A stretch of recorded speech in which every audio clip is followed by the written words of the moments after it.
Welcome back to part 2 of our delicious conversation with Mr. Steve Farrell. He is the co-founder of Humanity's Team. Before that, though, he was a Silicon Valley guy who sold his companies after making $75 million in revenue. He did that. The first company he sold after 10 years, he grew it to $75 million. He did the second one within 2 years. And he's gone on, he's left that, he's created this thing called Humanity's Team. Out of Silicon Valley into this world that seems like a bit ethereal, a bit, you might be thinking that. But listen, this guy has not taken a paycheck since 1999. Now, think about it for a minute. That's a while ago. What's he living on? Is he living on manna from heaven? What is he living on? How's he making that work? This is a guy who used to be a member of the Young Presidents Organization. And today he is working with organizations. Like I said, he's launched Humanity's Team, which is a global nonprofit working with people worldwide on interconnectedness through platforms like Humanity Stream Plus, conscious streaming services that are all available. And this nonprofit is making $2 million a year. So that's not bad. He's also the author of a brand new book called A New Universal Dream. And I want to jump back in here by talking about that book, because it's a name that a leader might go, I don't know about this. A, why did you write the book? What pulled you to write the book? And B, why that title, particularly if you want leaders to grasp all this? As you said, leaders are forward thinkers, but is there a reason for that title for you? There is, yeah. The reason for the title is, it is a new universal dream in a sense. I've been talking about this whole bigger self and this whole new reality, these new eyes where we don't have the optical delusion and we're looking out on the world, looking at ourselves. And I think that this is what I call it, where we live into the fullness of the sacred, I'll call it. Where we live into the fullness of that, it's a new universal dream where we understand that we have unlimited potential. I think business leaders, we pay attention. Near-Death Experience, Proof of Heaven by Dr. Eben Alexander. Most of us have heard of these books and have read these books, if not Conversations with God. The book talks about me from age 12 years old, where I'm living with a divorced mom, single parent, working full time, and 6 siblings. Okay, 7 of us in a 1,250 square foot home. Pretty small home for us and a dog. Dog as well? Because it was like, we're not quite crowded enough. Let's get a pet. Right. Yeah. And I was paying for my braces there when I was 12 years old because my parents didn't have the money to pay for braces. So I go from there to Silicon Valley in the center of wealth creation in that whole world. And then I say, adventure, discovery, treasure. I don't think this is it. My generation thinks this is it. These are the upper rungs of the American dream ladder, right? But I said, I don't think this is it. And so I left it. And then I found it. Then I found this whole incredibly fulfilling way of living my life, which I call the New Universal Dream, which is the things that we've been talking about here, Dub, where there's the bigger agenda, this world around us, where we open our heart, where love is the center of our home. It's the center of our business. It's quite spiritual because, at least for me, it's an opening up my heart to my creator. It's more than just a creator. I'm an emanation of, as we all are. That's part of what this new understanding is from science and that the mystics have talked about down through time. When you talk about this childhood, being poor, single parent, bunch of kids, dog in a small space, when you're grown in that environment, I come from a similar environment. When you're grown in that environment, there are 2 options that I see dominantly. One is, this is my lot in life, and I'm just going to be like everybody else, or I'm going to fight to get past beyond this, and I'm going to do whatever it takes. I think that there are some really powerful stories of people like you and I who made it out, and there are millions of stories of people who made an attempt at getting out, maybe had a good hard attempt at getting out, but never did. I can't imagine you coming out of that world being so driven to be successful in the face of all the poverty that was in the shadow of who you'd been, to then kind of turn your back on that. Do you know others who have gone through that? Do you have stories of other people who fought their way out of the grime only to say, yeah, this is not the path. I bought the sales pitch, but I realized I'm traveling in the wrong direction. So there are more and more people like us, Dov. Jay Shetty, who's a big guy out on social media. This is why I say this is a massive shift that's going on right now, not reported by the media. By the time the media reports this, business leaders who are watching will have missed it. If we're laggards in the back waiting for print media to say it's real, it's done, these are all of its leaders, we're now at the back of the pack. We're going to have a tough time. There are more and more people like us, I believe, that share this same story. And I'm the most unlikely one to be successful here, by the way. I was a middle kid in that pack of 7. So I was the third oldest. The third oldest listens well. The youngest and the oldest are pounding the table and demanding time from everybody. I was listening well. And then I just went out to Silicon Valley. I'm curious and I work hard. So those are the things then that catapulted me to the kind of success that I've achieved. What pulled you to Silicon Valley specifically? So magazines I would read. I was living in Virginia, just outside of Washington, D.C. I went to George Washington University there in D.C.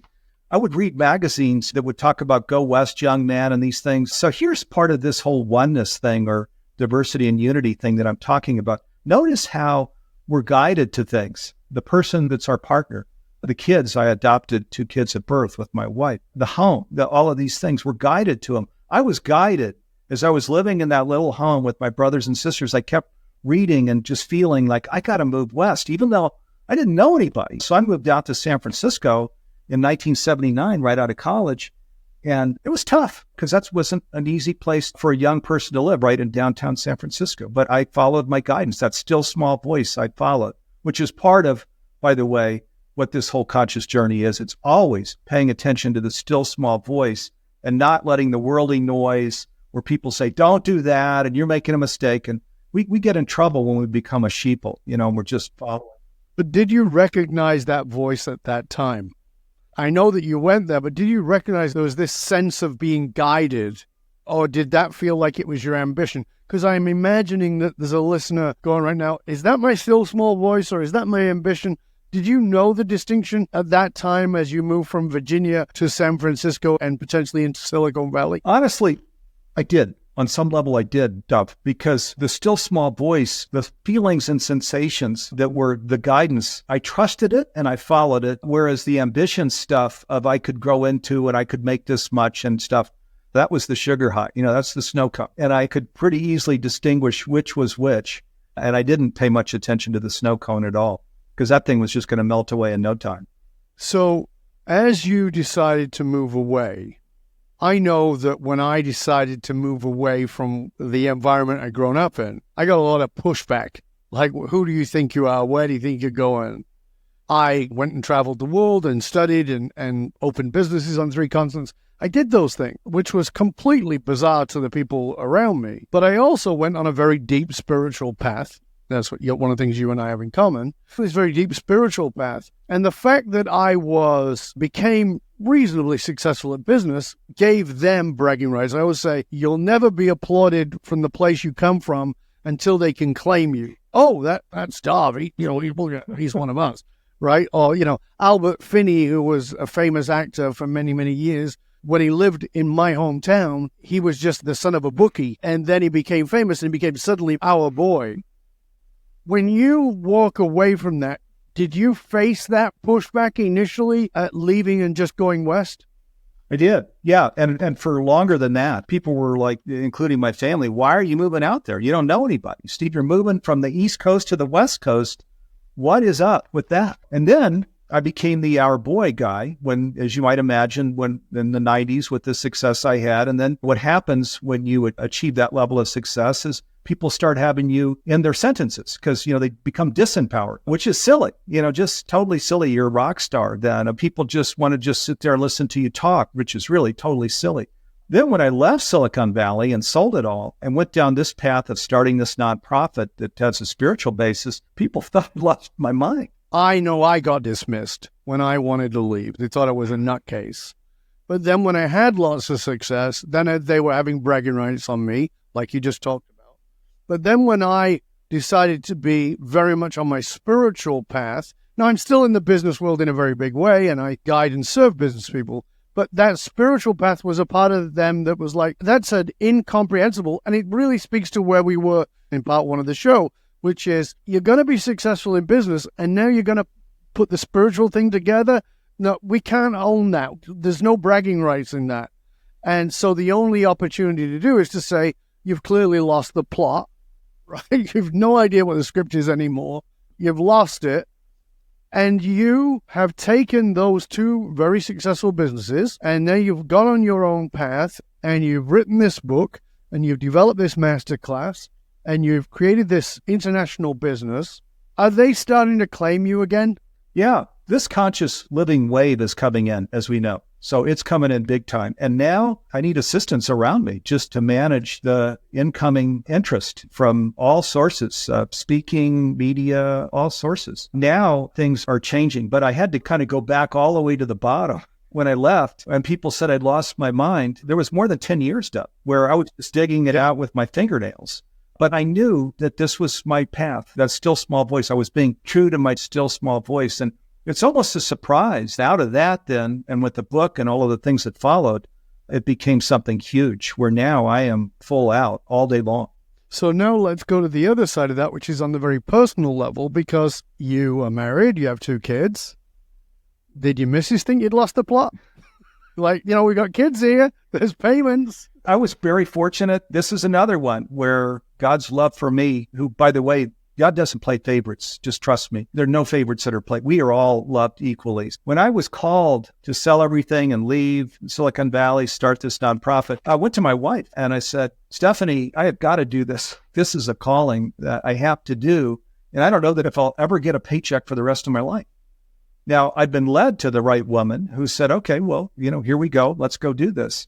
Also, investing was something that was kind of a hobby for me, which has become more than a hobby.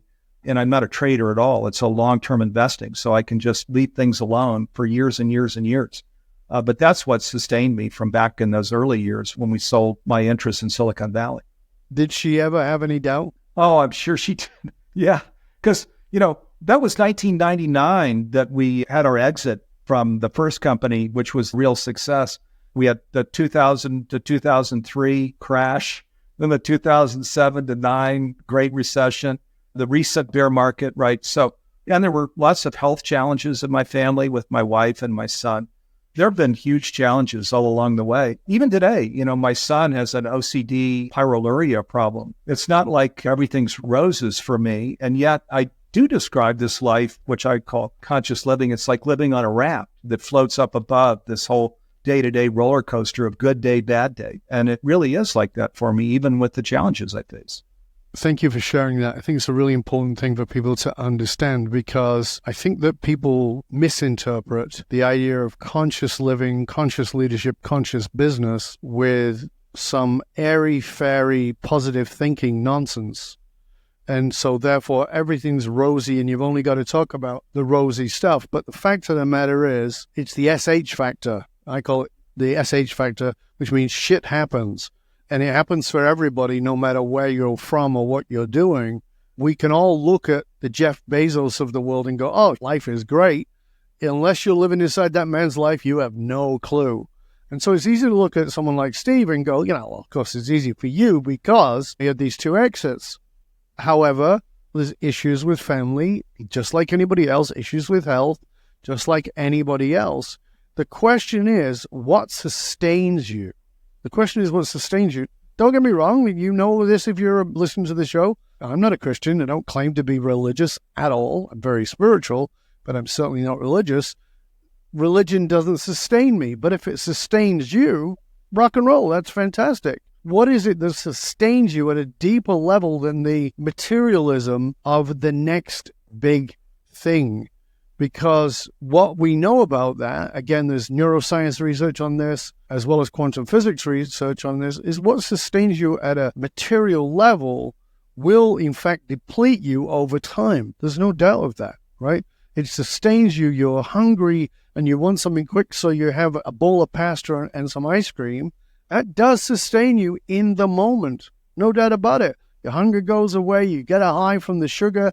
It feels fantastic to have all those carbs, and then you crash because it depletes you over time. Well, living this superficial life can do exactly the same for you. So where do you get, excuse the term, where do you get your meat and your veg from in the sense of what sustains you at an emotional, spiritual level? So talk to us, Steve, because this is important because it gets down to that meat here. You told at the end of part 1 about that you have a daily practice. And I think that a lot of people feel like they're pushed to the wall, that everything is on this high agenda. As Covey talked about, we're living in this life of constant urgency. So what is the daily practice and how do you use it? So my daily practice has changed over time. It started with the big questions of, God, are you there? Can I trust you? What advice would you give me? Shall I move to California? And things like that.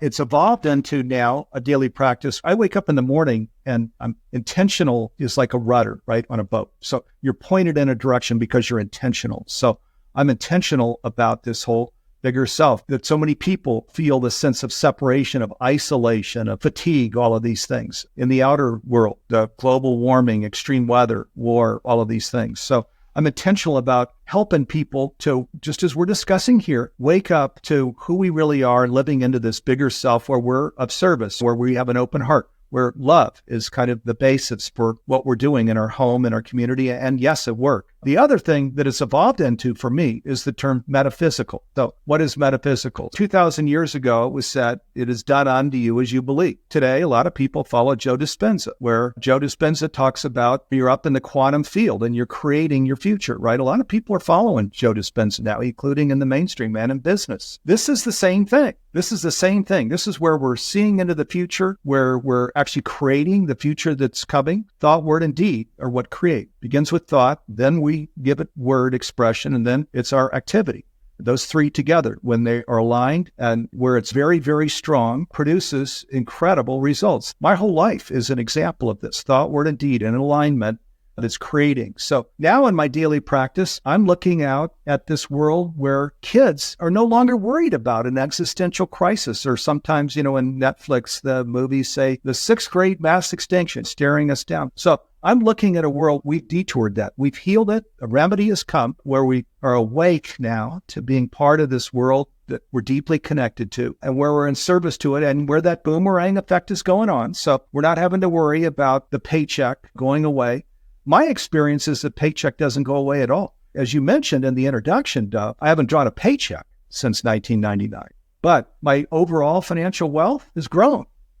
You're guided to investments, to a great recession when you come out of the market. You're guided to all of the things that are going to maintain the financial prosperity and these other forms of prosperity that are here for your family and for your coworkers and so on. The beautiful thing about what we're discussing is, which I think people are getting, is this goes so much deeper than just the financial prosperity. Because just the financial prosperity, people have horrible lives. They're so hot. Here we have the deeper meaning, the purpose. We're living the mission for our life. We're of service to the world around us. People feel loved.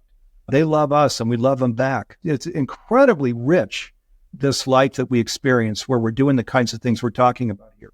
So when did the book come out? The book came out in the summer of 2000. So the book came out in summer of 23. What are sort of some of the major feedback you've got that surprised you? That I've been invited to so many different programs, so many different media appearances of different kinds, that my life went from not needing an assistant and just handling things myself to now my poor assistant. We've got our hands completely full with all the stuff that we're doing. Right. And so there's still the organization that we're growing. I mentioned, the number one global nonprofit in transformational education. Our streaming platform, which, by the way, we're now streaming our new programs in 75 languages. That thing is growing like crazy. We're an unusual nonprofit in that 90% of our revenue is coming from subscription, not from donations. It's only 10% coming from donations. We're actually in the process of increasing that, inviting financial donations so that we can have these kinds of conversations in venues all over the world to where we're creating this awakening experience, if you will. How do people find out about this streaming services? So if you go to humanitiesteam.org or humanitystream.net, it's called Humanity Stream Plus, and you'll see the whole streaming platform. It's now $299 a year, and we have over 175 master classes, and we have live programs every day, sometimes 3 a day. But it's really a community for people that are on this whole conscious living journey. Beautiful. So, as you said, one of the things that's changed for you is how you've been invited onto lots of media, you've done lots of podcasts, et cetera, et cetera. As somebody who has interviewed a lot of people, I do on average about 40 to 45 interviews a year where I'm the guest. invariably there's something that people don't ask you that you kind of wish they would because the interviewer has their own agenda, whatever it might be. Is there something that you feel like you wish they would ask you about, but they never do? I don't mean to put you on the spot, but maybe there's something there that's like, I wish they'd ask me about this. So you're a darn good interviewer, as you know. That's why your program has jetted to the top. You've asked a lot of deep questions, and of course, you've got a process that really works. I would just say my biggest thing here, and I'm trying to put words to it, and I hope we're going down deep enough and not flying too high. But what I want for everybody is what I found. We started this thing with what was your journey and stuff. And I said, everybody's out after adventure, discovery, treasure. I have found the treasure. I have found the treasure in how we can live our lives from any religion, any faith tradition, where there's no faith at all, where we don't believe in a creator. I want that for all people, to be able to wake up in the morning with this, oh my God, the blessing of a new day, to hit the pillow at night, not the way I used to in Silicon Valley of, I'm just going to bed to get up. Now I hit the pillow and I have the most beautiful sleep state and I sleep for 8 hours. It's incredible. And it was through my own education process that I came to understand how life worked and that who I really am and who others really are. And I would just say, I hope that we've been able to crack that nut and get down into who we really are and how we can live into the fullness of this life and not have it sound new agey or something. This is not new agey. I don't have a vision board. My life is my vision board. Yeah, I think that this is the challenge for many people, is that they want to shove it into the impracticality bucket as opposed to understanding that this is the most practical way. As I said, from a personal point of view, I've owned businesses on 3 continents. I've traveled the world to study with great spiritual masters, from Vedanta to the Tao, Gnostic and Coptic Christianity and Kabbalah, Jungian psychology, quantum physics, neuroscience, all of those things, and still ran businesses and had success. And very successful business leaders come to me because there's a holistic way of looking at things that they've not understood in the context of quantum fields and how they're creating a field within inside of their organization. And I think that what I really get from you, Steve, is that you're trying to have people grasp that at a bottom line is there's something more. You don't have to be Darth Vader, meaning you don't have to fall off a mountain to wake up and get smashed to pieces. You don't have to have a heart attack or a horrible diagnosis or lose a loved one or go through a bankruptcy or a divorce in order to realize there's something deeper, because you stepped away when things were magnificent, when you had all the trophies, when it would have been easier to set the next goal of 150 million or 500 million or $1 billion. And you let yourself go down that road, and as a result have not needed that paycheck since 1999. And I appreciate that. And I think it's a profound message to those of us, all of us have been caught there, who get caught on that loop, which is, I just got to make another dollar. You do? That's the world you live in. Nobody's denying that. That is the world we all live in. But it's the world we live in. It's not who we are. And that's the distinction, I would say. Before we finish up, Steve, I want to make sure that people, again, know where they can find out more about you, about your courses, about the streaming, about the book. Please tell everybody where they can find out more about all those things. You bet. So if you go to newuniversaldream.com, you'll learn more about the book. And me, Steve Farrell, you can go to stevefarrell.org. Humanities Team, which is the 501c3 nonprofit that's got the streaming platform, 75 languages. That's humanitiesteam.org. And the streaming platform itself is humanitystream.net. That's a singular, humanitystream.net. Check out the free programs. The book is only, Amazon right now has got it for around $14. And again, we're giving away my Conscious Leadership Masterclass. Between the two, the Masterclass and this book, which goes for about $14. Wow. I mean, there's a ton there. And if you really want to go deep into all of this, we have a 9-month Conscious Business Change Agent certification program that we can take you through that has amazing faculty and that really goes deep on all of this. Just for the point of clarity, why would somebody take the certification program? Business people are watching here. We want to be early adopters. We want to surf that wave. We want to be Mavericks is the big wave there off of Northern California. You want to ride that Mavericks wave. You got to get on this. Don't take it from me. I'm sure the New York Times today, business section article, these articles are shooting up everywhere. We're in the midst of the great shift of the ages is what I call it, into this whole conscious living, conscious leadership, conscious business. We know as business people, boy, we do not want to be laggards. We don't win as laggards. So this is getting out front, being an early adopter, and being the leader in your industry. There's still that opportunity right now. As my buddy Mark Devine said, we are in the storm before the calm. We are in the storm before the calm. Don't get fooled by the storm. The calm is coming, but we get to determine that. Who are some of the people who you've got on the streaming platform, Steve? I just want people to know so they can go, oh, I recognize that person. Check it out. Boy, we've got most of the leaders in transformational education. So Greg Braden, Nassim Harriman, Bruce Lipton, Lynn McTaggart, Dean Radden, Ken Wilber, Michael Beckwith, Neil Donald Walsh. There are so many. It's almost like, who do we not have? There's a search feature. So when you go into the platform, there's a search feature, and not only are they there, watch how many programs, some of your favorite scientists or spiritual leaders or embodied practices. Andrew Young, who's down in Costa Rica, a woman named Ting Ting in Southern California. So young people that are people of color that have these embodied practices, in many cases that they created. It's all there that brings in the fullness of this whole conscious business thing, including how to launch a conscious business, how to grow it, how to create a culture. I've got 2 of my own master classes on the site. Fabulous. Okay, well, again, we'll make sure that all the links are posted to all the places that Steve told you about.